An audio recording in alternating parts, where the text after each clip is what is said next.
click record. Thank you so much. My tools are all weird here because I'm on one screen, so we're gonna make this work. So if you are just coming in, we're gonna drop a link into the chat for attendance for today. If you could just click there, that will just record your attendance to let us know that you're here. And that will be really helpful for us to have our numbers. So if you can just click through that link. We also are going to use a workbook today, and we're going to give you that link in a bit as well. But if you want to type that in and open that up. Awesome. Thanks for introducing yourself, Farah. Nice to see you. If you want to introduce yourself in the chat, you can go right ahead. We're going to get started in about 30 seconds.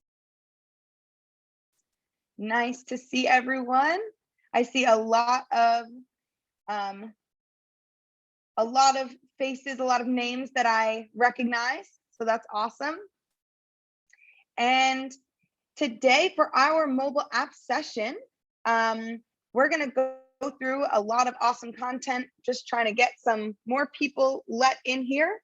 All right, but we're going to get started. So yes, Anthony, nice to see you.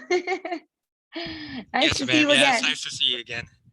You guys do really good professional development sessions. So I've been here pretty much the entire month of July. Awesome, I love it. That's what we want to see. All right, so today we are going to talk about mobile apps, and I'm going to first introduce everyone that is here with us. So my name is Julia Trigo. For those of you that I haven't spoken with yet, nice to meet you. I am working at CodeHS as a PD specialist this summer. I used to work at CodeHS a year ago, doing curriculum, writing curriculum, and I actually worked on this mobile apps course. So I'm going to be leading you through some sample lessons of our mobile apps course today. I'm really excited. This is one of my favorite courses. And during the school year, I work at a high school in Virginia. So I'm a teacher just like you. I know all the craziness we went through last year, and I am getting ready for what's coming next year. We are also here with Joni Neer, who is one of our PD specialists at CodeHS, and she is going to lead us through some tools at the end of our session that you can use on CodeHS to help make your classroom run smoothly. And we also have Ebony Davis here, who is going to be answering all of your questions, giving you lots of links and information as we go through our session today. So if you have any questions, you can add them right to this question parking lot. So this is an awesome doc to have open on the side. Apps-questions is going to be the document that we're going to use today.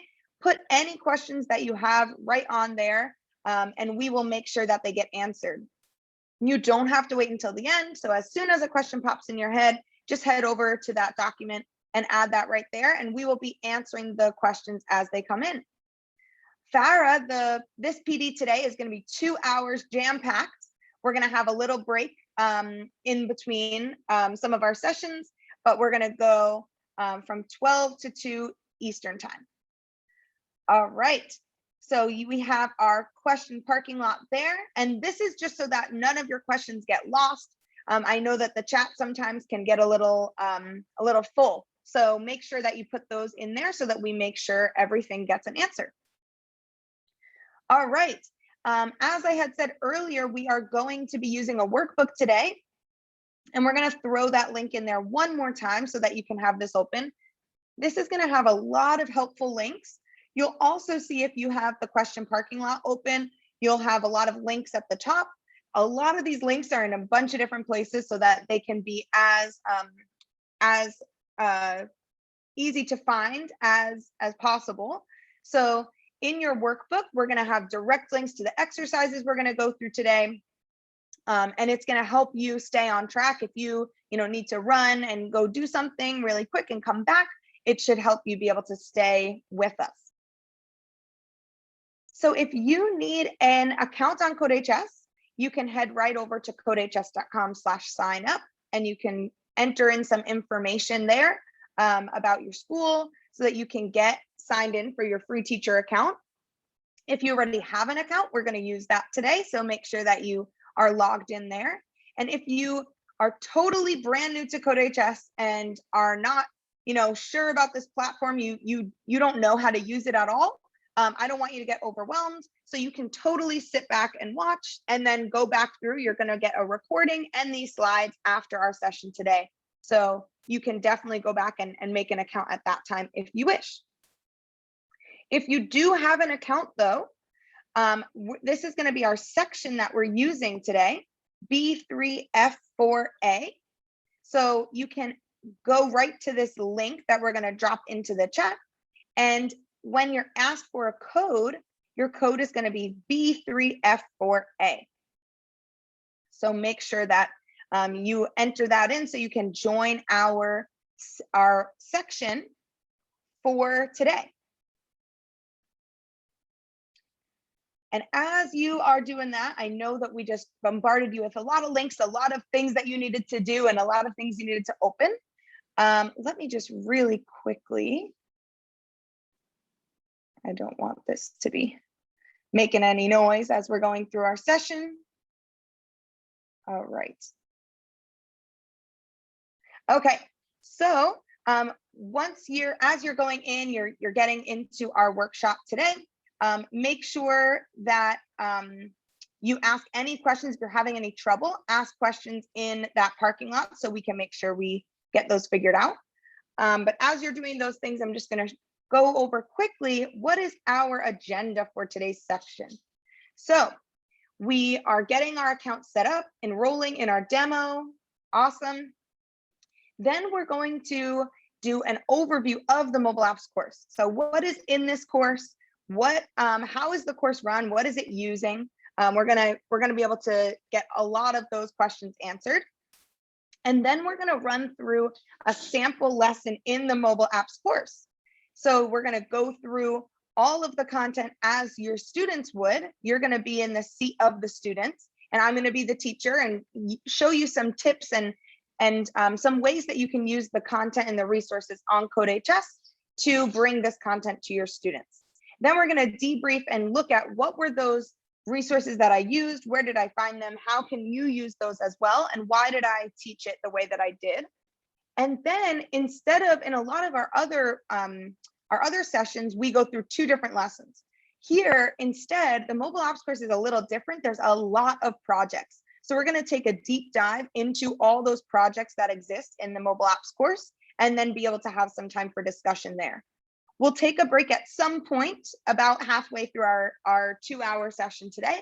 And then at the end, we'll finish up with some teacher tools and resources on CodeHS to help you have a successful year with your students.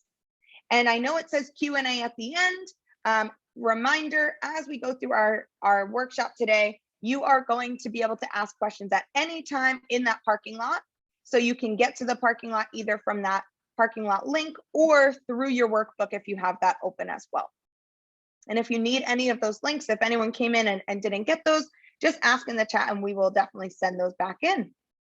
All right, so let's hop into, before we do an overview of this course, I want to know what is your background here with mobile apps and with CodeHS. So the first question, we're going to use this, this polling software Slido, which is free. You can join if you go to slido.com. It will ask you for a code, and that code is #mobileapps. Or you can scan on your phone this QR code. And I suggest doing the QR code just because we are going to be using QR codes for something else as we get through. So it would be good to start, practicing using your QR code skills and have your phone ready. All right, so I see we have 3-4 people who have answered our poll. I'll give a few more seconds because I know that you might have to go find your phone. You might have to get into our poll here. But awesome, it seems like a lot of people have not used CodeHS in the classroom. So we have so much good information for you then. That's awesome. We do have some people who have taught a full course using CodeHS, maybe multiple, some people who have used it a little bit in the classroom. Awesome. So this is really helpful for me to know how deep we need to go into everything. Awesome. All right, I'm going to switch to our next question. What is your level of experience with the React Native framework? So if you have no idea what I'm talking about, just say never used it. This is the framework that we're using in our mobile apps course to develop our apps. So don't worry if you've never used it before. It has been written in a way that is, easily accessible. So let's just see. We have a lot of people who have never used it. No one who has used it extensively. So I have a lot to teach you then. Awesome. All right, cool. So I'm going to make sure I don't scare you with it. Don't worry. And let's have just one more question here. What is your reason for being here today? So I have a bunch. If you choose other, if it's just none of these, that's fine. Just write in the chat what your other is, because I just want to know what are your thoughts of mobile apps and what are you going to do to teach it?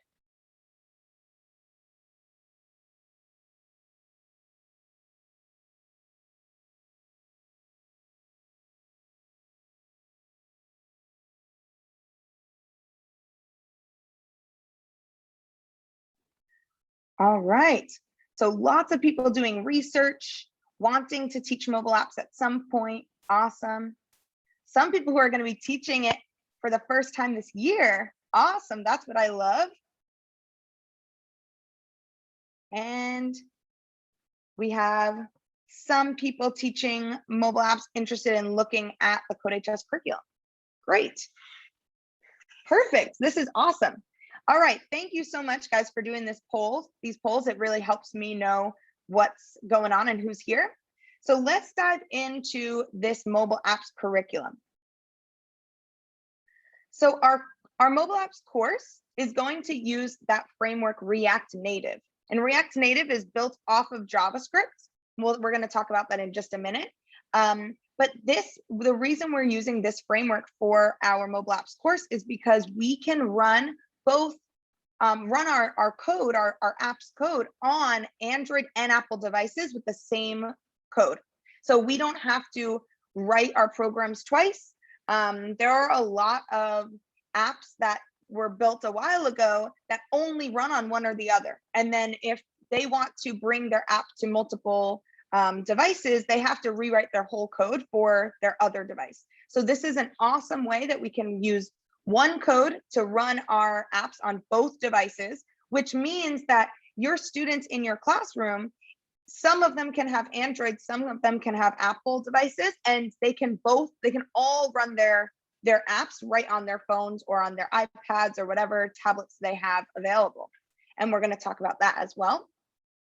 And this course is really awesome because it's really project-based. So students are going to be learning some skills, applying it to a project, and then adding more skills and adding to that project. So that one app that they're creating is going to be improved as the course goes on. And this is one version of that app. Here's a football scorekeeper. And so they are going to first learn about the layout, then add an interaction, and add in how the actual app is going to keep score of a football game. We also, we have two different options for the mobile apps course. So I saw someone saying looking to teach it for one semester. So we do have a year-long and a semester-long option for this course. But regardless of which one you teach, we do have suggested prerequisites for this course. This is definitely not like, I've never coded before, I want to hop in. They might get a little scared. There are some concepts that we are expecting that they know. So having a year of JavaScript programming experience in some way is really helpful. And one way that you could get that is our Intro to CS in JavaScript course or the APCSP course in JavaScript. Those are two options that we have to fulfill that requirement. And then a year of experience with HTML and CSS. So our web design course would fulfill this requirement. So you definitely want your students to have experience with these languages before they hop in. But if it's been a while, we do have review material for all of these concepts in supplemental for this course. And I will show how, we'll definitely show you where you can find those in supplemental. And supplemental materials can very easily be added into your main course if you know that all your students, you really want them to go through that background and get some of that information before they start. All right, so here is our course content overview. Here are all of the modules that students are going to learn in the mobile apps course. And in blue are all of the full app builds that they're going to be doing. So they're going to be building apps throughout the modules and adding on to those apps as they add content. But here in these 4 spots are going to be what I would say the apps that you would build like at the end of the quarter. So quarter 1, you would cover 1 through 4 and then have your first quarter app build. So they would have a week or a few weeks to build this first app, then learn some more content. And at the end of quarter 2, build that second app. So this is a really nice way to structure your course. You'll see that some of the quarters have more content covered because as they're building those apps, they're going to need more time. They're going to have a lot more content to fit. So in some cases, that end of quarter app build might be, multiple weeks or a month compared to the first one might be just, a few days or a week. And I talked about running these on your phone. So if you go to the App Store or to the Google Play Store, this is really awesome for you to see. So if you have that ability right now, you can search for Expo Go. And this is the app that we're going to use to run our apps on our phones. So I really wanted to have 2 screens here. I don't want you to see my secret, but let me just really quickly click play here. All right, and hopefully you are able to get this app, and then you can scan this QR code. This is what will be shown at the bottom of every program on our mobile apps, in our mobile apps course. So there will be a QR code for every single app that students write. Every single program they write, they have the ability to view it on their phone. So you should, I have an iPhone. So for me, all I need to do is go to the camera and hold it over this QR code, and a little bar will pop up and say view on Expo. And all I have to do is click that, and you should see a little surprise app pop up. On an Android, I think you have to go into the Expo app and then scan the code from there, and you should be able to see that there. So let me know in the chat if it's working, if it's not working. Sometimes I need to click run code on it, and if I had 2 screens, that would be awesome because I could do it and not show you the app. But let me know in the chat or with your reactions if that is working for you, if you're seeing an app pop up.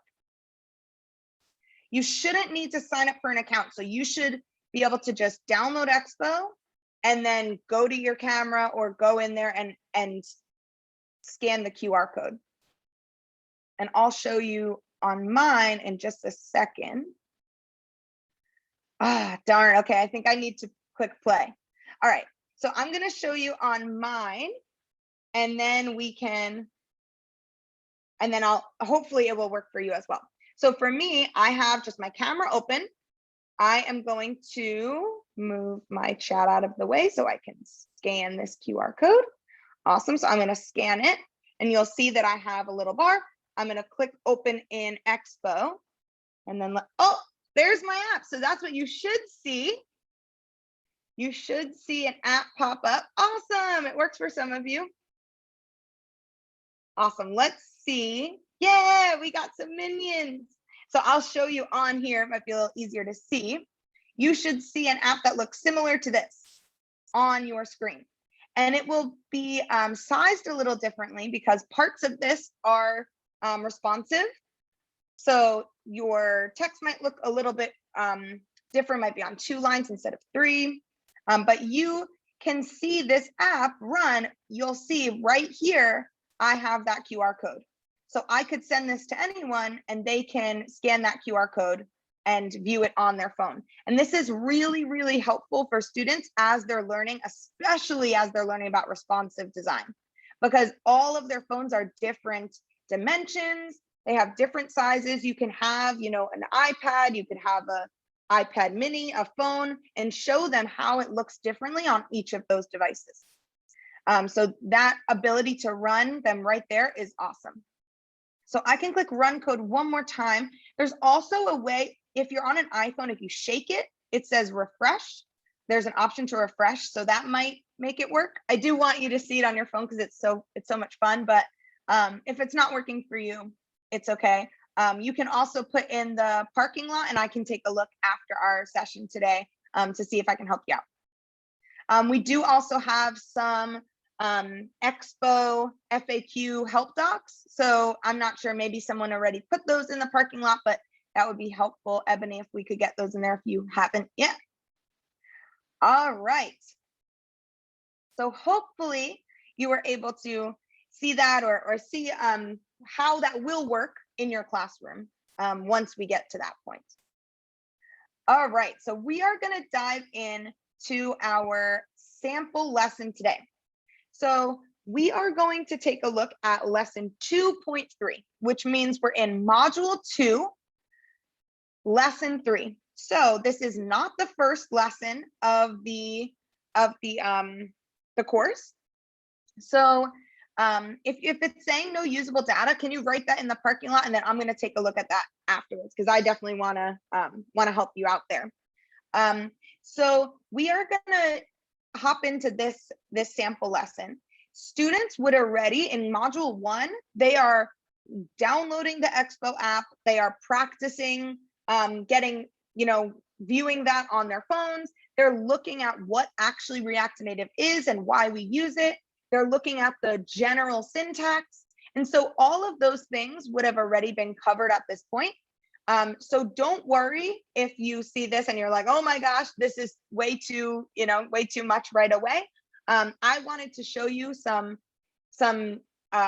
next steps of how you can actually bring this content together with your students. And if you have background in JavaScript or HTML and CSS, you'll be able to see some of that here as we go through.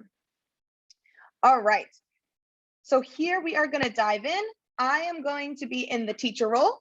You're going to be in the student role. And I'm going to go through some of this content. The goal of this lesson is not for you to leave knowing React Native, right? The goal is for you to see, how am I using this these resources on CodeHS and this content to get you engaged and get you excited about this content. If you have any questions about like how it actually works, about the code, you can write those in the parking lot and I can help you out there.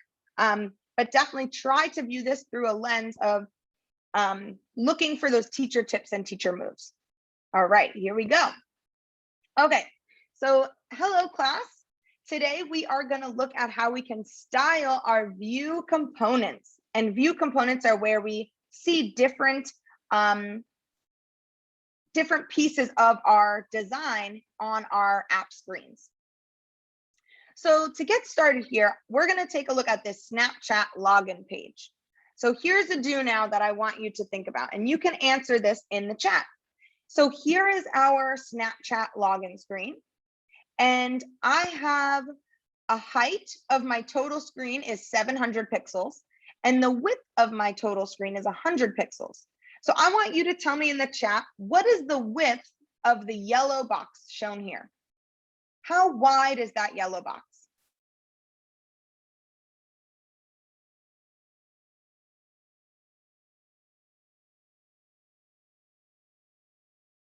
So I got Nilu. Awesome. Lakeith, thank you.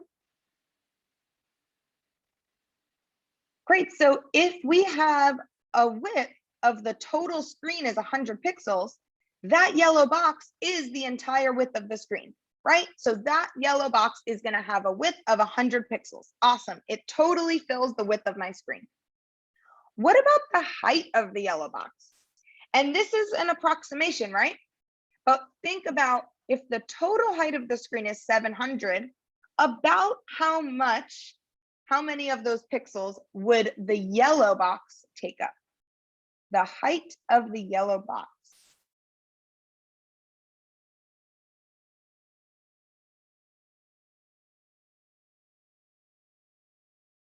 Awesome. So I'm getting some answers of 500.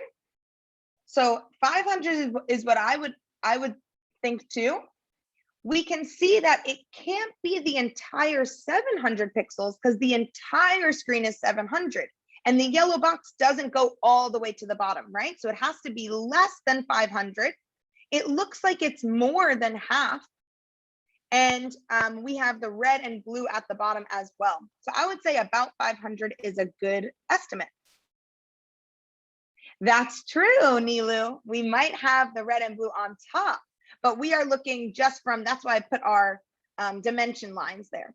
So that top, from the top of the yellow box to the bottom of the yellow box. Great question, Lakeith. That's my next question. So what would you think? What would you estimate the height of the red box to be? If we're saying that the yellow box is about 500 pixels,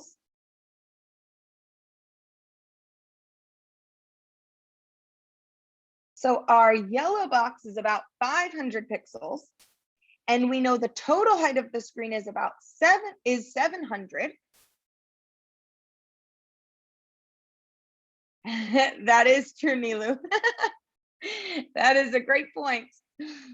So we would say if the yellow box was about 500, then the red, because there's red and blue, we need, and they're each the same size, they would both have to be 100. But Nilu, clearly this is not to scale. Really, really good point. I'm gonna have to change that in my do now.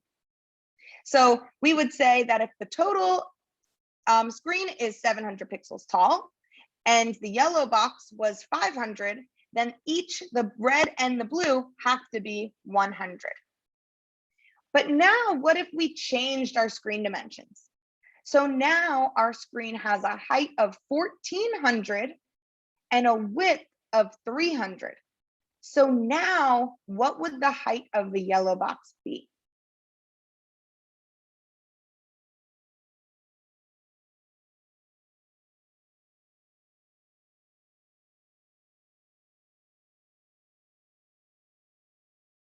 Awesome. So somewhere around 900 to 1200.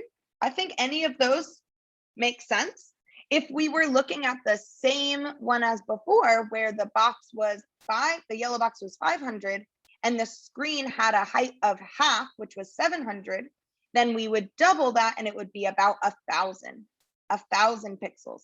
So if my yellow box now we're saying is 1,000, what would the height of that blue box be? What could we say the height of the blue box is if we're saying now the yellow box is about 1,000? Awesome, 200, because my red and my blue both are the same height and they have to take up that extra 400 pixels. So what we're doing here, we're looking at layouts and we're looking at how our screen can have different components and how the height and the width would change based on the size of our screen. Awesome. And this is really going to help us for our styling view components lesson today. So let's take a look at syntax. We have seen this before in our past lesson. We have seen view components, which are different places that we can add different images or text or color to our screen. Here we have our parent view, the view style, which is called container. You can see that in there, container. And again, don't get scared of our syntax. All of this is going to be given to you as you start our course. So don't worry about the syntax. Don't get too scared by all of those different things. But we will see, like we've seen before, how our tags look similar to HTML. We open our parent view on that top line, And then we close our parent view with that slash view on the bottom line. And we have a view component nested inside of the other, which means it is indented inside. This tells us that that style box 1 is inside of the larger container. So we have our view, our parent view, which holds the child view inside of it. So we have box 1 inside of that container. And we have some ways that we can change the width and the height of that. So if this was box 1, our blue box, we could change the color to blue. In the first screen on the left, we have a square because the height and the width are both 150. In the middle, we can change the height to 50, make it a little bit skinnier, and it still has that width of 150. So it's a long, skinny rectangle, and then a wide, skinny rectangle. And then on the right, we have a height of 150, so it's taller than it is wide. So we have a tall, skinny rectangle here. And we can change the width and the height inside our style sheet. So we learned about style sheets before. This is where we put all of the information for our different components. So here, box 1 was that object that we added to our screen. And here we are saying that the height is 150, the width is 50, and we made the background color blue. So we're going to practice with all of these today. Before we do this, we can also do more than just nest one component. We can nest multiple components inside that same container. So our parent view, remember, is that large, the full screen.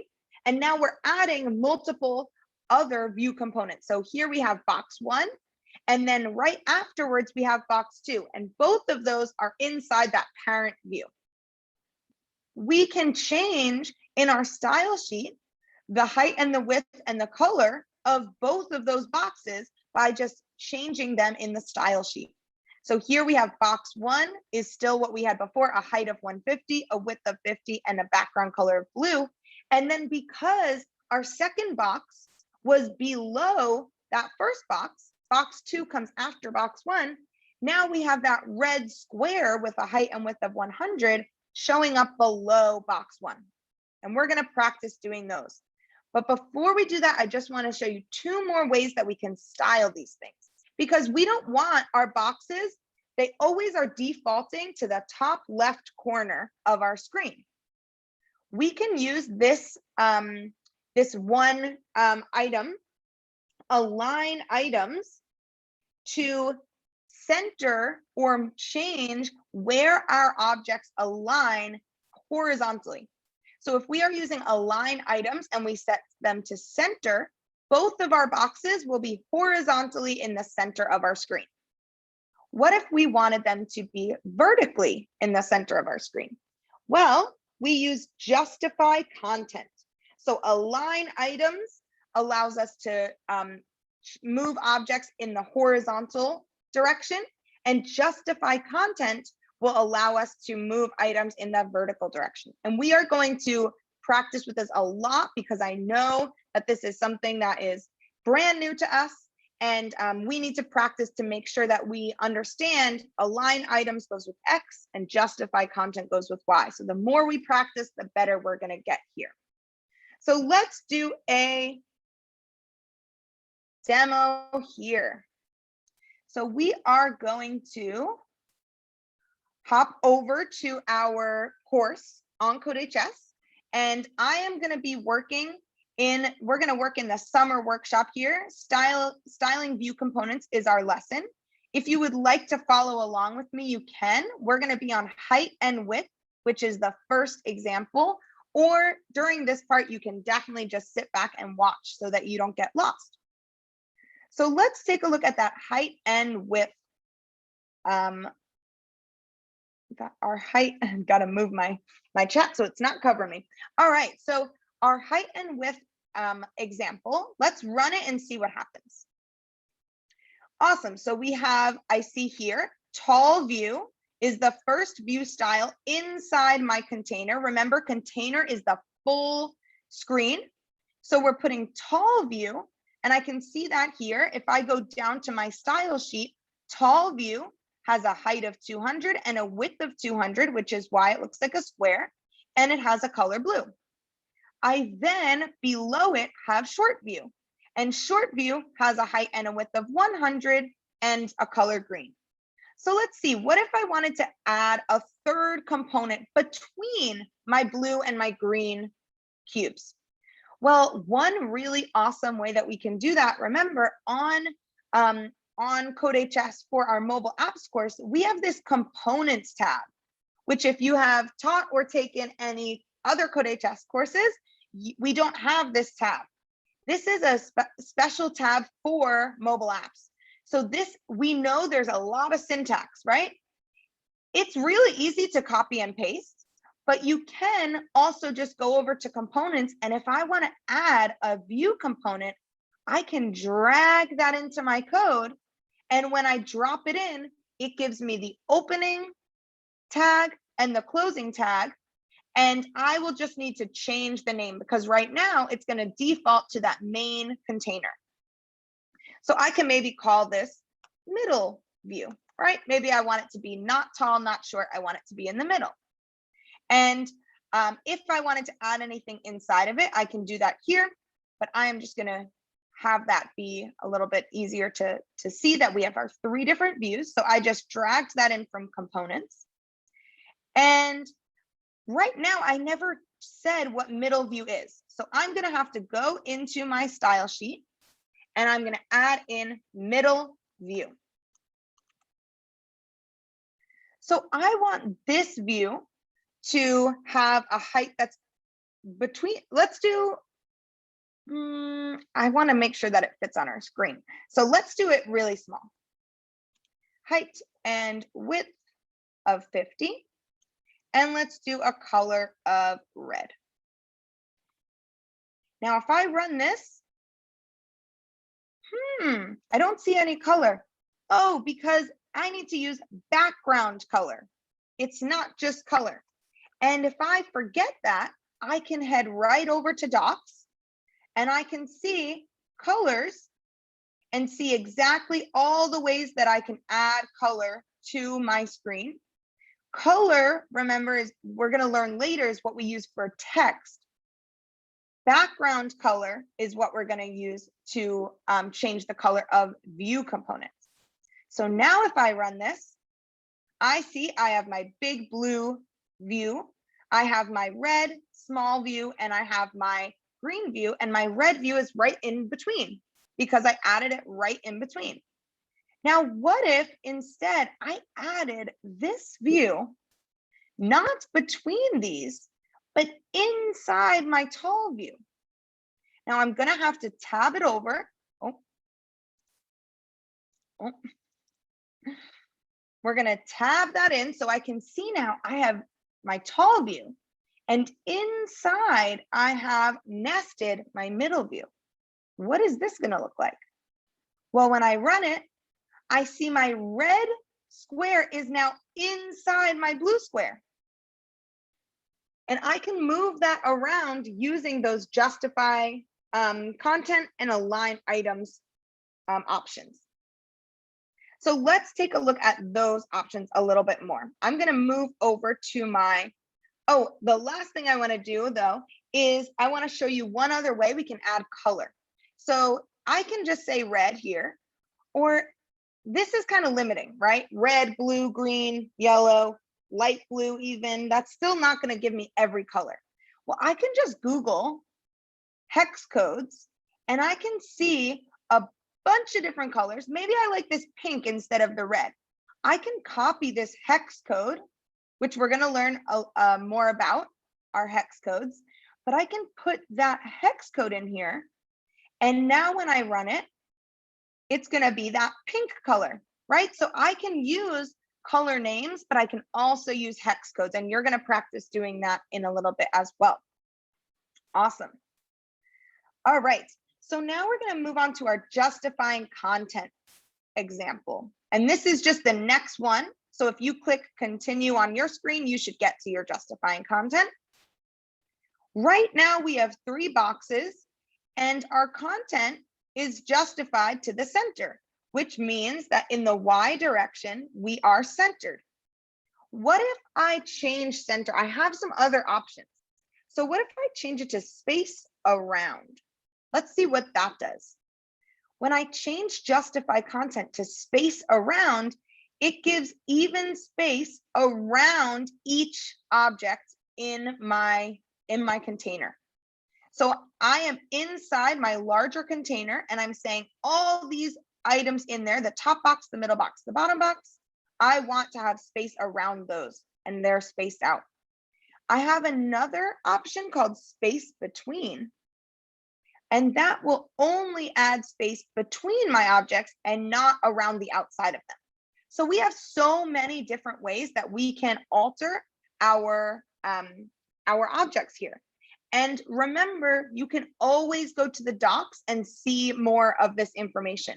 Our layout options are all in component layout properties, right? And we have all of these ways that we can lay out our different view components. Now, let's go back to center. What if I want my boxes to be in the complete center of the screen? Right now, they're centered vertically, but they're not centered horizontally. What would I have to do to center them horizontally? Does anyone remember? You can answer in the chat.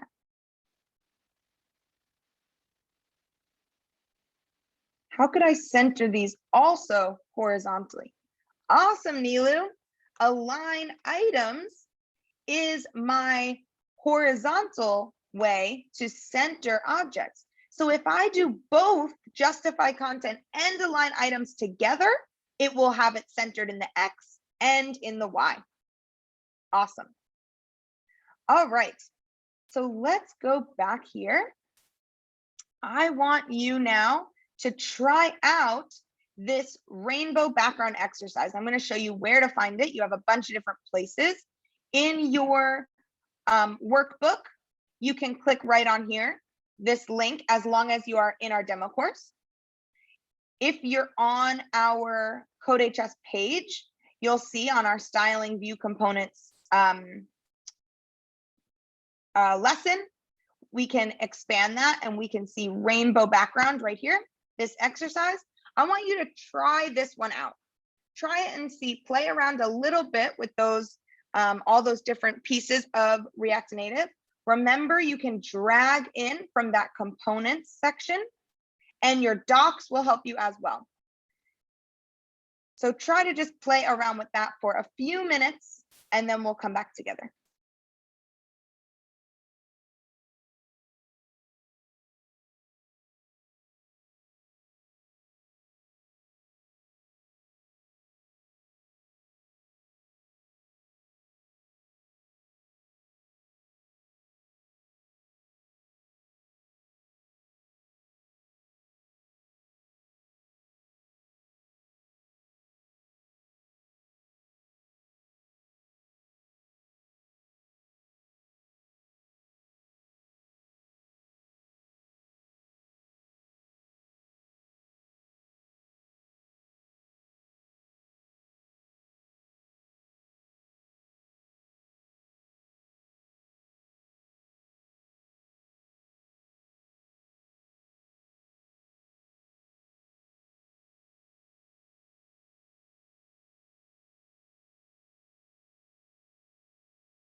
All right. So hopefully you were able to take a look at that exercise. I know that we're brand new to React Native and we have a lot that we still have to learn in order to feel comfortable doing an exercise like this. But as you go through the content that comes before this, and then you have all of your solution codes for all of these exercises available to you. So we'll make sure you are able to see where you can access those afterwards. All right, we're gonna go into our next, oh, sorry, 1 second. Here we are. Okay, so we are gonna go into our next activity. So we have a few more examples that we want to take a look at. So we're gonna open some breakout rooms, and in this folder, codehs.com/apps example, you are going to see a bunch of worksheets. So I want you to work with your group, match the document that matches your breakout room number, and try to work through these examples. You'll be able to be changing some different pieces of the example code and see how it changes the way that the app is viewed. And you can always view these on your phone as well and see what the difference is. All right, so I think we're gonna be ready with breakout rooms. And we have that link both in your workbook and in the chat.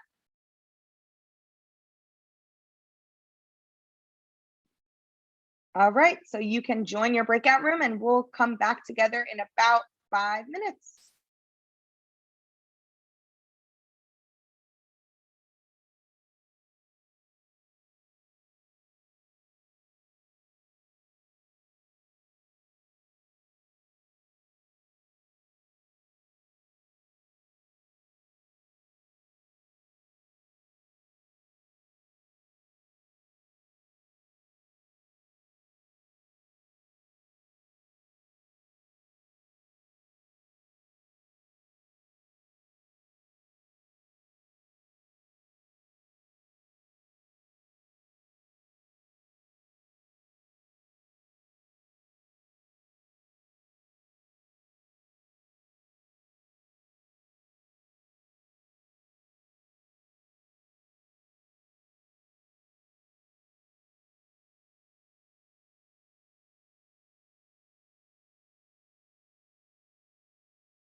All right, I see us all joining back here together.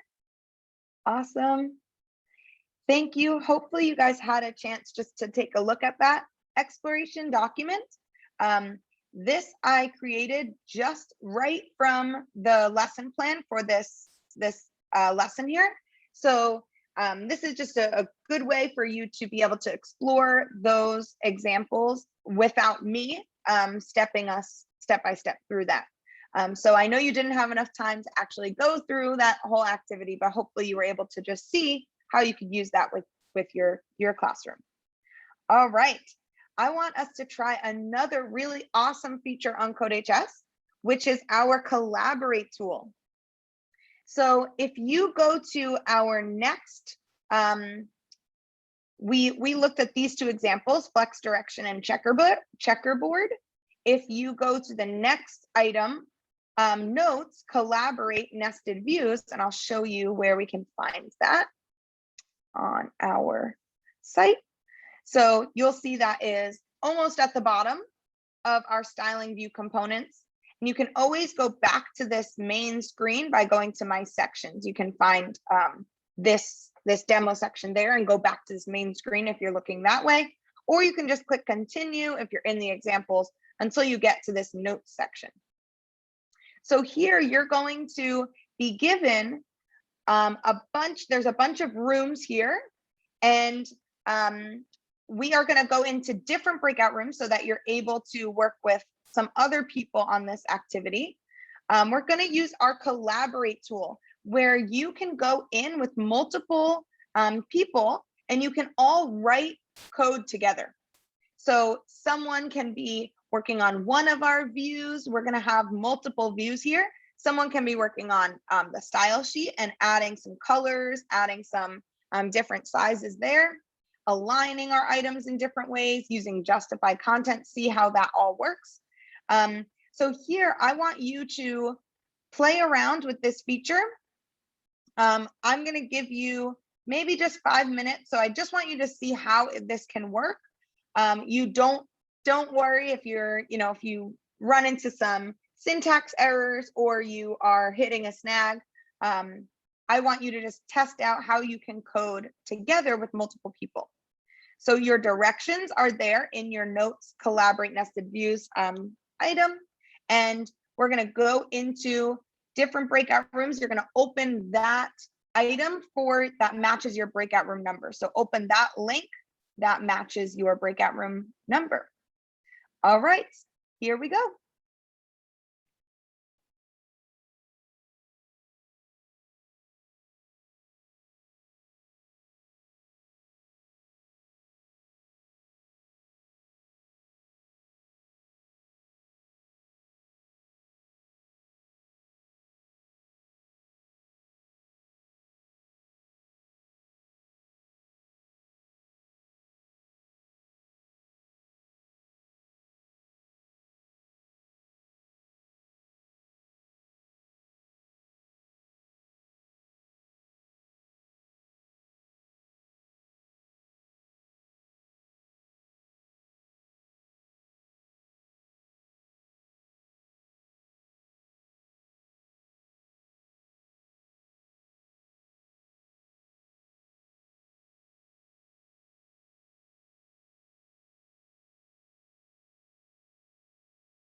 All right, I see some people hopping back in our main room.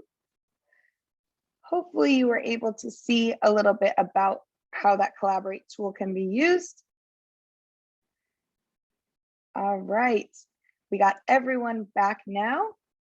So I wanted you to be able to see how you could use this kind of a tool with your students, have them be able to write code together and see how they can, creatively build programs and apps together.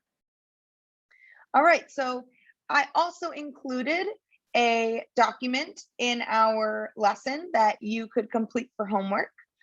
So here is a handout that is right in our course, right from our lesson plan, and you can add that in right to the actual lesson that way. So this Collaborate and this homework item, I added in extra there. Really easy to customize your own course, and so we'll be able to see some of those kind of tools with Joni in a little bit. So let's now step back and see how was this lesson created? What did I choose, and how could I have taught this a different way? So I have the slides, some of the slides up on the screen, and I went through those with you. We could have watched the video together. You could have watched the video by yourself, or had a flipped version where some students were watching that video, the video that's included in the lesson. They could have watched it before class so that you don't need class time to watch that item. And then you could use, we have a short quiz that's in that lesson as well. You could use that as a do now to see what students took away from that video and what you need to cover yourself. We also had some examples, and we went through them in different ways. So one of the ways was us exploring the examples together and changing some things and seeing how that would alter our code, our app screen. And then we had some other examples that I had you look through along with a worksheet so that you could make those changes yourself and do some brainstorming about how those changes affected your code and how they work, instead of me giving you that direct instruction there. Then for our exercises, you had some that you completed individually, some you completed in small groups with that Collaborate. There's even another exercise in there. So there are so many different exercises throughout this course. So you could use that, for homework, or as a little a do now or an exit ticket there, that third exit exercise. And then to open and close, we use that worksheet, that handout, as a homework sheet. So all of these items exist for you to play with and use as you want. So that short video quiz, that could have been your do now or been your exit ticket. We have a bunch of discussion questions that you can use as you see fit as well. So our lesson plans have a lot of information. We have a lot of extra resources for you to use when you bring this content to your students. All right, so before we do a deep dive into our projects, I want to take a 5-minute break. So you can take a screen break, go get some water, take 5 minutes, and then we'll come back at 15 minutes past the hour. So I'll see you in 5 minutes.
All right, everyone, welcome back. Hopefully you had some time to take a little break.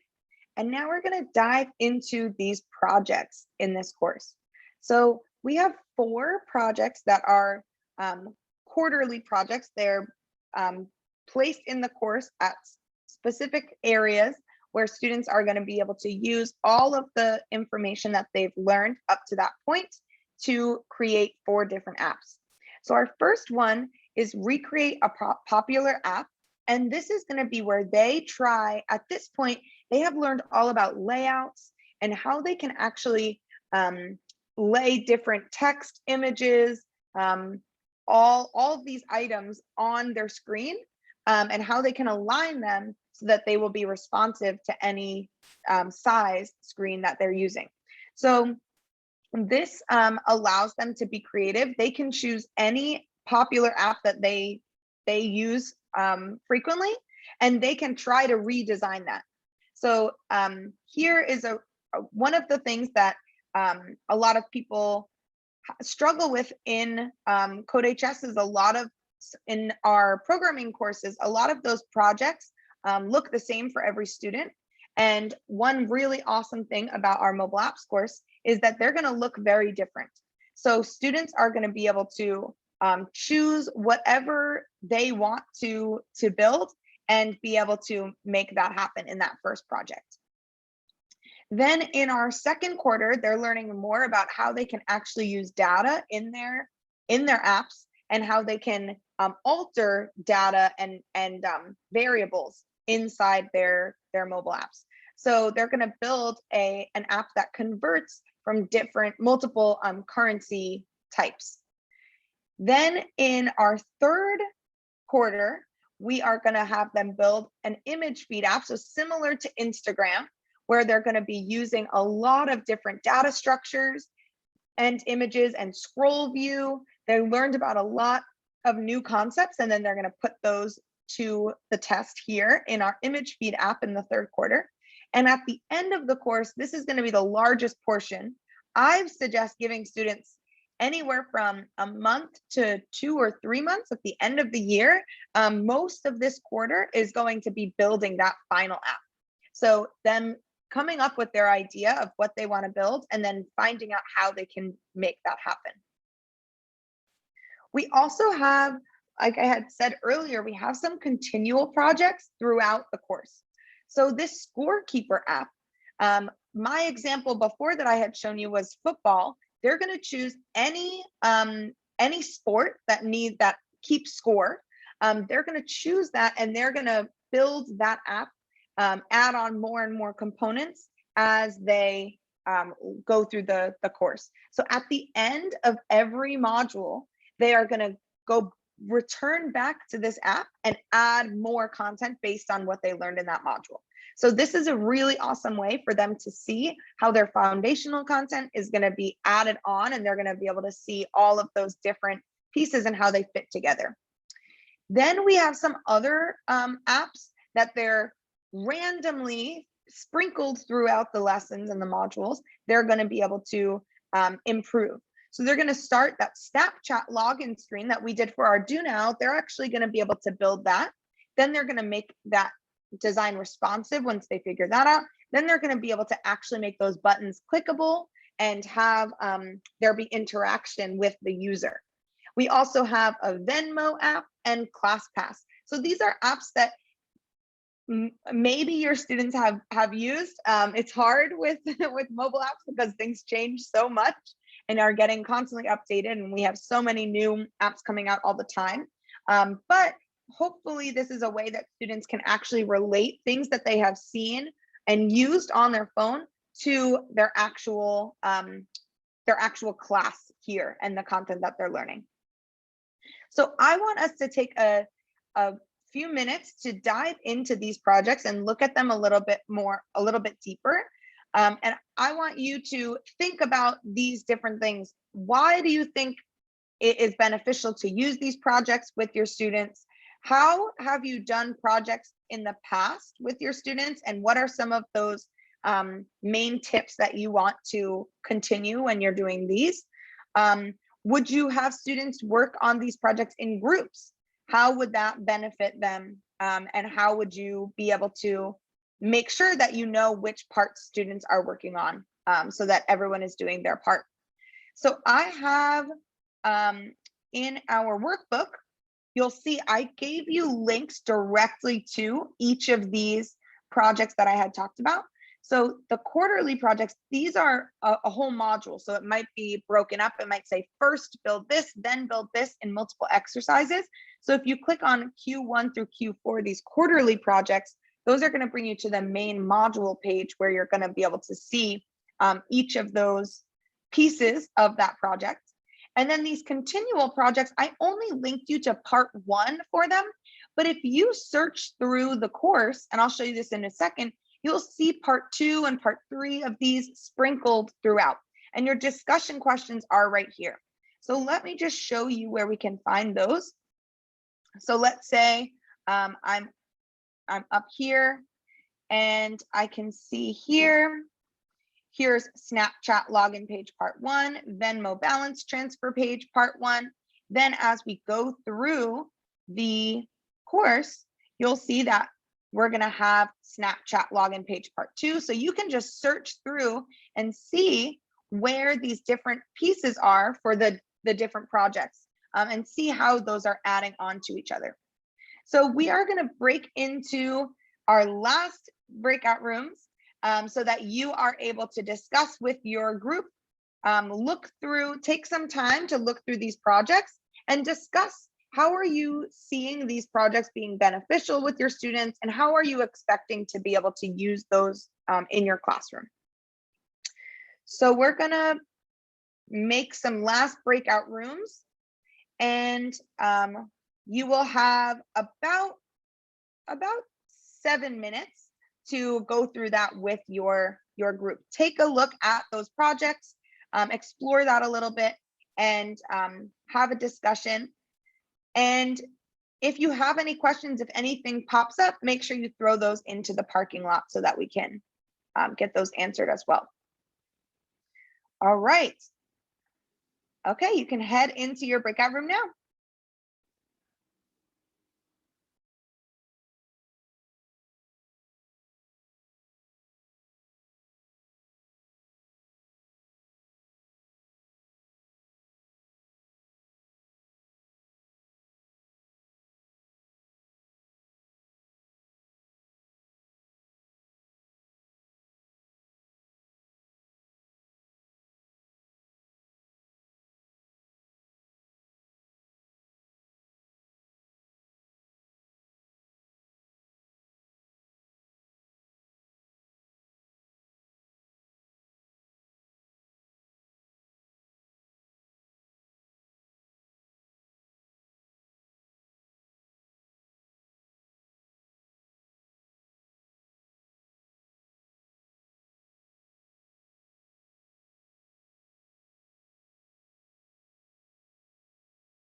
All right, I see everyone's slowly coming back in.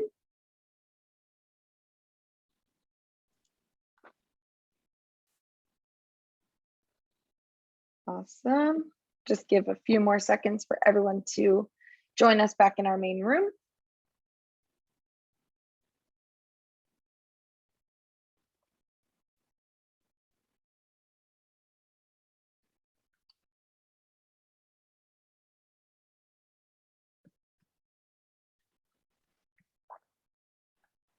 All right. So hopefully you were able to chat through and take a look at those different projects that are that exist in our mobile apps course. If you have any questions on our curriculum or the content that you took a look at today, make sure you put that on the parking lot. I'll be checking that and adding some info there. We are going to switch gears over now, and Joni is going to bring us through to look at some teacher tools and resources that are on our CodeHS site. So here we go. Hey guys, hey, just want to introduce myself. First of all, I taught computer science at a high school level for about 27 years. And so I got the opportunity to use CodeHS the last 6 years of when I was teaching. And it totally changed my teaching life. Life was great. Unfortunately, I didn't get a chance to teach mobile apps. So today has been really good for me to see what the mobile app curriculum looked like. And I would be super excited if I were able to go back into the classroom and be able to apply that to some of the students who have a little bit under their belts, but are looking for, everybody wants mobile apps. They want something that they can take home and actually go, here's what I made, which is what I think is really cool from this. So using CodeHS for the last 6 years, there are so many tools and resources that we have. And being a PD specialist now for CodeHS, I'm able to share those with so many different people. And so today I want to share all the resources with you, or at least touch on some of the resources, I should say, because we have tons of tools and resources. So what I've done here is I'm sharing my screen with you guys. And first of all, let me make sure that we understand a distinction between a course and a section. And so when you very first go to CodeHS, you will have a course that you're actually teaching, mobile apps. That's the overall course. However, what you would be doing is making sections for maybe different periods. So if you teach it 2 different periods, or if you teach it just 1 period, or if you teach it 5 periods, you would have a different section for each one of those classes. And whenever you're in CodeHS, if you take a look at the upper left-hand side where this the CodeHS logo is, if you click on that, that's what's actually going to take you to all of your different sections that you have available to you. And so once you click into your section, and this is a demo section for you guys to see for this today, but you might have something like mobile apps period 1, and that would be the actual section for period 1. You would then have mobile apps period 5. So when you go into your section, what you're going to see is something that looks like this. It's going to take you to your roster. And what I'm going to do is I'm going to point you, since a lot of you have not used CodeHS, point out a few things about this part of it. This is the area that has all the tools that you can use at the top. And it starts with our roster.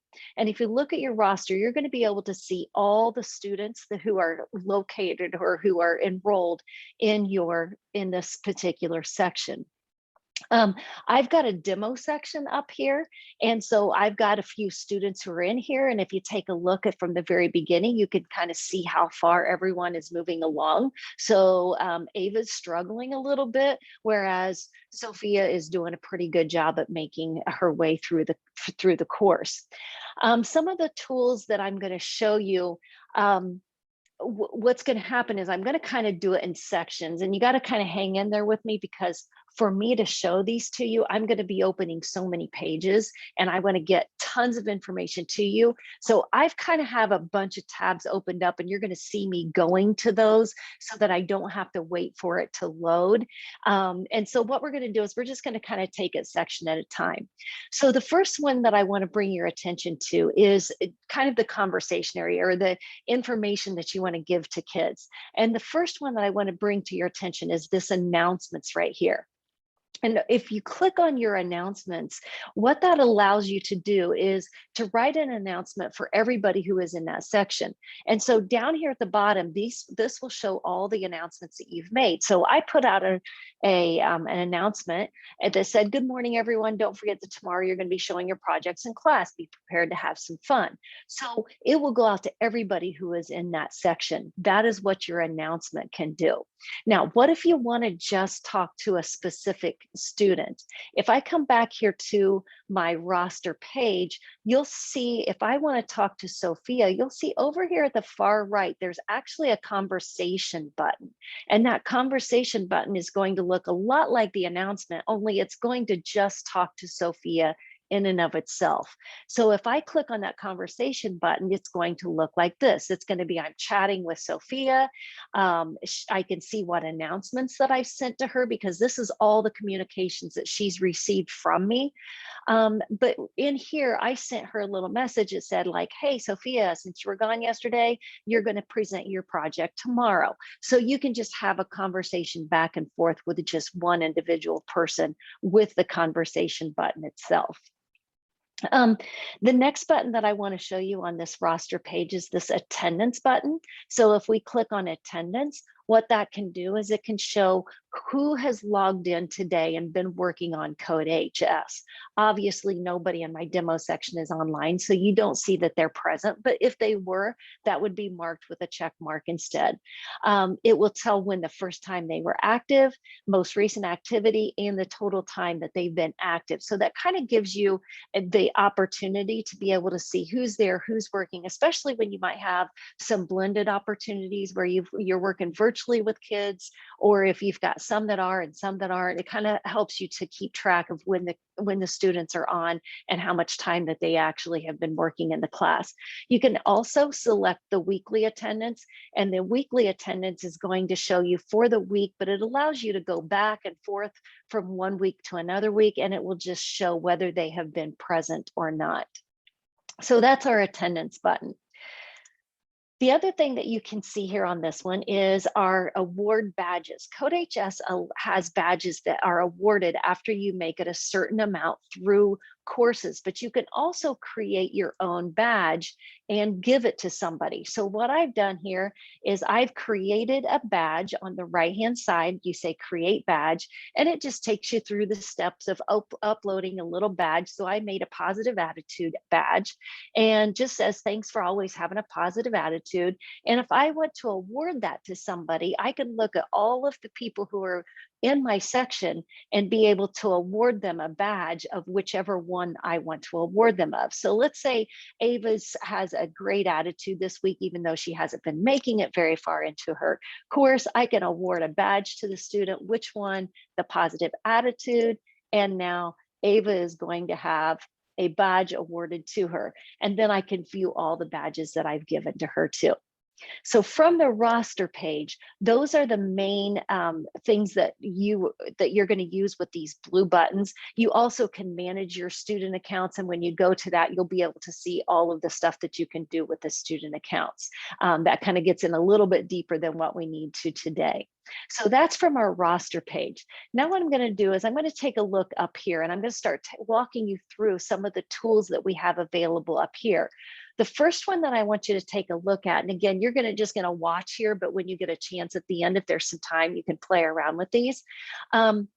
These are all the course settings that we can work with. And with our course settings, the first one that I'm going to start with is this due date and access control, because that's the one that allows us to do multiple things at one time.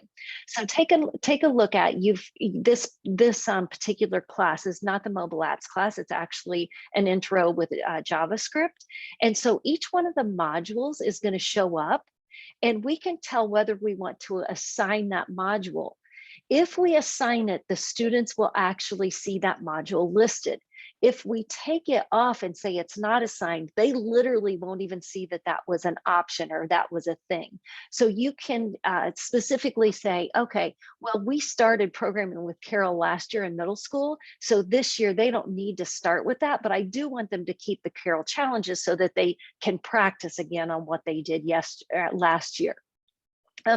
When you assign it, you could assign it at the module level, but you can also assign it at the lesson level, or you can even assign it based on the actual activity.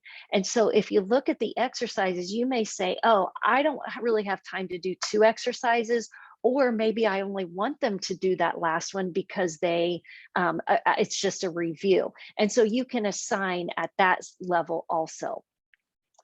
When you assign this, you can assign a due date if you would like to. And on the due date, that will help you with some other tools that we have to know whether a student is turning it in late or whether they turned it in on time. You can make it, the access controls, you can make it available, locked, or scheduled. Available means that the kids can see it and they can actually work with it. If it's locked, they're going to be able to see that they're going to do it, but they can't get to it. And so a lot of times you might want to put your quizzes, you might want to lock those so that they can only take those at a specific time. So that's what the locked does. You can also schedule it. So if you don't want to have to remember, oh, I've got to go make this available on Friday at 8 o'clock because that's when their test is, you can actually have it start and you can have an end time so that they can't get back into it after the end of the class period. So those are your assigned due dates, access controls, and you can have a start time and end time. If you take a look, you also can do this individually. So this is where some differentiation can come in. If you've got some students who you know needs a little bit of extra help, or maybe they don't need to do as much because they're ahead of the game, you can actually assign them separately as an individual. So if you take a look at the top, this is for Sophia. And Sophia, if I want to go and say, Sophia was in my class last year, she does not need to do programming with Carol at all. She's ready to go. I can just take those completely out for just her. And then the rest of the class can still see them, but Sophia won't see those anymore on her list of things to do. Also with the course setting, the other thing that you can do is that you can change your grading settings. And if you take a look at the grading settings, this will allow you to say whether you want something to be auto-graded or if that's available, or you may want to see it. There's a lot of times that the code could be auto-graded, but you're like, you know what? I'm going to look at this either A, because I want to see how the kids are doing it, or B, I know that the kids have it kind of can get around the auto grader, or they figured some things out. So you may want to decide that no, you don't want it auto graded, you want it teacher graded. And you can see that you can do that on your exercise level, module level, or lesson level. So if you want it to be teacher graded, you would just say, oh, I really want to see how the kids are doing on short stack. I don't want it to auto grade, even though it's an option. I can come over here and I can say, okay, it's going to be teacher graded instead. So that is our grading settings. The next setting down is block versus text. A lot of courses have opportunities for the kids to not have to actually type the code, but they can bring blocks over like Blockly or Scratch or something like that. And if those settings are available, we can make those settings by saying, okay, I want for all sections of this course to have blocks for our first one. Or you can say, I just want to have it for just my demo section. Or you can say, okay, I want to have it for the entire course. For this section, I want them to be able to use blocks. You also can go to an individual setting also. And if we wanted to say, okay, we want, let's see, yep, we want to have Sophia to be able to use blocks. Sometimes you'll have a student who may have an IEP where they have problems even spelling. And so the blocks really help them because they understand the coding concept, but for them to even spell some of the words, they have difficulties. So you may want that student to actually be able to use blocks. So you can do that on a student level also by selecting their student name up here. So that's the student level of setting your blocks. The next one would be, let's see what I have here. Oh, copy and paste prevention. That's another setting. Let's see if I can see. Yeah. On our copy and paste prevention. What this does is a lot of times you want the kids to be able to copy and paste from one activity or one example or from one lesson to another.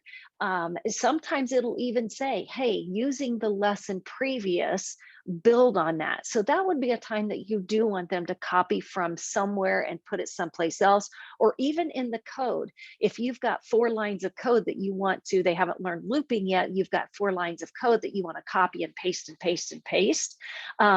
Then you're going to want to allow them to have the copy and paste. But there's other times that you're like, you know what, they're abusing this. And so I'm going to take that copy and paste away from them. I don't want them to be able to do that. And again, you can do that at the module level, you can do it at the lesson, or you can do it at the activity level. Okay, and then the last course setting that I want to look at is the quiz settings.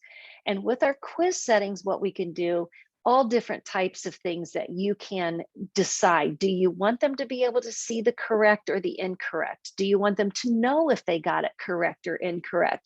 Again, your setting, you guys know your quiz settings best. You know, at the end of the unit, the test settings, do you want kids to be able to share later on? Do you want them to see right away?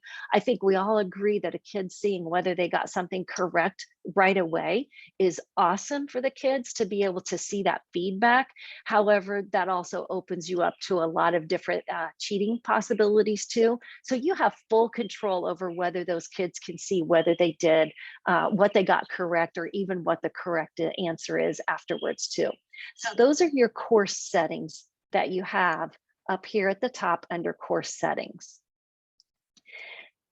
The next, if you guys have any questions at all, please make sure you go to chat too. I know that I'm going through these pretty quickly based on a time constraint, but if you have anything, Ebony and Julia would be glad to answer those questions on the fly also. Okay, so the next settings or the next tool that I want to show you is on the grade review. And if you come to the top and you see review, what that's going to do is it's going to give you this layout. When I click on review, I see this, and we've got a couple of different sections here. This section up here is some stuff that students have asked for help on, and you can go directly to those and see what they have actually asked in the conversation area of that. And you can answer those questions, and you can mark off whether you have have taken care of it or not. And there's actually a help mode that helps you to easily answer the questions also by going right to that specific one. The other part of it is this bottom section. The bottom section allows you to be able to see all of the teacher graded submissions. So if you asked for that to be submitted, you're going to be able to see it here, that when a person submits it, when they have submitted it, and then you've got a couple of different options. If you click on, let's say Olivia's short stack to be able to go grade it, you're going to see the actual submission for them. And you'll be able to grade it from here. If you come over to the right-hand side, you can go to grade and you can run her code. You can check it and see that if it actually met the criteria. You can look at it yourself. You can give a grade by awarding full credit.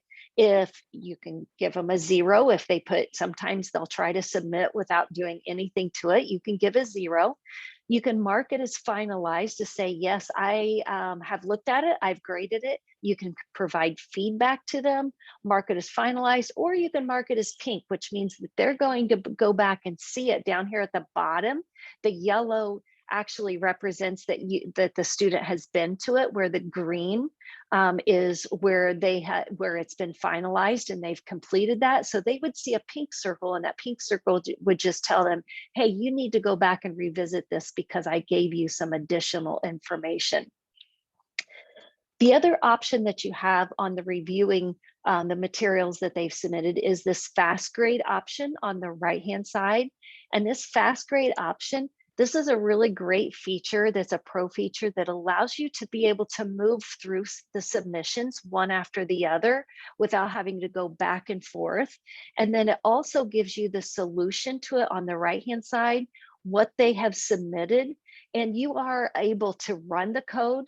You're able to see what they've done. And again, your grading over here on the left-hand side is the same information from the grading that I just showed you on the right-hand side in the other view. So you're still going to be able to award them whatever score you want to award them, finalize it, tell them if it needs more work, or you can give them some feedback. So that is our grade review section of our tools. Our next really cool feature, I use this continually. I used it while I was sitting in class and they were just working on their own, because I was able to literally follow along with what they were doing. So for our progress, we can watch on all different levels: assignment level, lesson level, module. We can look at quiz scores, and we can even track how much time they've spent on each. So let me go into each one of those really quickly. So the first one is looking at it on the assignment level. So if I view progress on the assignment level, we get these little, it's kind of a heat mapper. It's kind of, it shows you where they are. Take a look at the key. This dark green is going to mean that they have finished it and they've submitted it and it's done. If you set a due date, it'll say that it's been submitted after a review, or resubmitted after the review. I'm sorry, not after the due date, but after you've reviewed it and sent it back. Also, the pink means it's been reviewed and that you've sent it back for them to do some more stuff to it, to look at it again. And then the lighter green means that they have kind of been to it, they've submitted it, but you haven't reviewed it yet. It's something that you actually need to grade for them. Yellow means that it's not submitted, but they have opened it and have started looking at it. The gray means it hasn't been opened at all. And so if you have assigned something, let's say you've assigned units 1.4 and 1.5, and you've got somebody that looks like Olivia here, Olivia's jumping around. So she's kind of deciding what she wants to do, which isn't always the best thing to do. And so you might be able to have a conversation with Olivia, send her a little message that says, hey, Olivia, why don't you try going in order, and life might be a little bit easier for you. So that's on the assignment level. If you take a look at one of these assignments, you can actually see this type of a map that shows you for this particular lesson. You can see where people are moving along. And this is the one that if you want to kind of see the bigger picture of it, you can see how they're progressing for the actual level. If you go to the module level, we can look and you get a little bit different view. This will tell their progress on each module, how far everyone has gotten on the module based on the percentages. You also have your, you can look at your quiz scores, look at the quiz scores, and you can see how many, the questions, how many they were worth. Mine looks a little bit crazy here because it's a demo section, but you would get the same heat map down here that would kind of tell you how well they are doing. You also can go into each individual one and actually see the questions themselves and if they missed it or if they got it correct. So you can dive really deep into the data, which we all know our administrators love data. And this is one of the ways that we can pull data out of there to see how we're doing. This would help with the standards based also. So if you know you're looking at specific questions for your standard based grading, and you can say question 2 meets a special criteria for my standard, you can see who has passed that standard or that question that addresses that standard at that point in time. And then the last one is your time tracking. You can see the time being tracked of how long that they have spent on a specific exercise. This would be one of those where if you see everybody else has 3 minutes, 1 and 2 or 3 minutes, and you see somebody else have like 2 seconds, that's probably a red flag that they may have gotten some information from another place, because I don't think anyone could do anything but copy, paste, submit in that 5-second type of a thing. So that would be a way that you could kind of check for that. The next little tool that I want to bring up is your grade book. When you go to your grade book, it's going to look like this. This is awesome with this grade book because again, you can see that color coding. You can see what's been submitted, what you need to go check, what somebody has needed to spend more time on. You also can go to this configure here. And this is probably a super important one for you guys with the configure, is to be able to say, okay, I want to tell what it is. Let's go to my configure, what it is that I want to include in my gradebook. So just because we as CodeHS put everything in the gradebook doesn't mean you don't have to. So if you don't want to give them points for watching the video, you just take your check off. You also have the ability to be able to do grade calculations of whether you want to go total points, if you want percentage. You can work this just like you would work any other gradebook to be able to say how you want your gradebook to be filled out. Let's skip over here to I want to make sure that I have time to point out the resources. So when we go to looking at our resources, you see how many tabs I have, you guys? I'm not going to make it through all of those today. So let's take a look over at the left-hand side. I'm going to bring you over to this left-hand side. We haven't been over here. If you go to resources, you can get to this from two different places, from down at the bottom or up through your toolbox. But let's go to resources here. And I don't know why I just clicked on that again. This is where you can get all of your lesson plans. I'm going to bring up a lesson plan because I think that one's going to be super important. Your syllabus is going to be super important. Solution references. So those things that I see as your main things that you're going to want to start with are going to be those three things. If we take a look at your lesson plans, you can get down here. This is what a lesson plan is going to look like. And it tells you gives you all the activities. It gives you the solution references. This is kind of what I consider your Bible for that particular unit or lesson. It will also give you vocab, your handouts, everything is kind of just right here. It also gives you some strategies that you can use, some openers and closers, prior knowledge, what they need to know ahead of time. So this little tool is awesome to be able to do that. Your syllabus, if you go to the syllabus, it will take you from this page. If you click on syllabus, it will take you to the mobile apps. We can take a look at what the syllabus looks like. If you have any questions at all, how long something's going to take, the syllabus is what's actually going to do that, give you that that guidance. And then your solution references, it'll always give you, this is part of the free also, it'll always give you the solution to everything so that you know what it's supposed to be. And then the last thing, let me touch real quickly, is under this more, we have two things that can help you out. One is the toolbox, which again gives you everything that you can get to, all the resources that we have. And if you come over here, it tells the other option that you have is to be able to see all of our tools, and it gives you every tool that we have available, what it's for, if it's pro or free, tons of information that you can get from this last little more section. So Julia, I only left you with a couple of minutes to finalize. If anyone has any questions, go to chat, you guys. I'll be able to answer those. And Julia, I'm going to hand this back over to you. All right, sounds good. All right, I'm gonna share this so we can just give you our last links for today.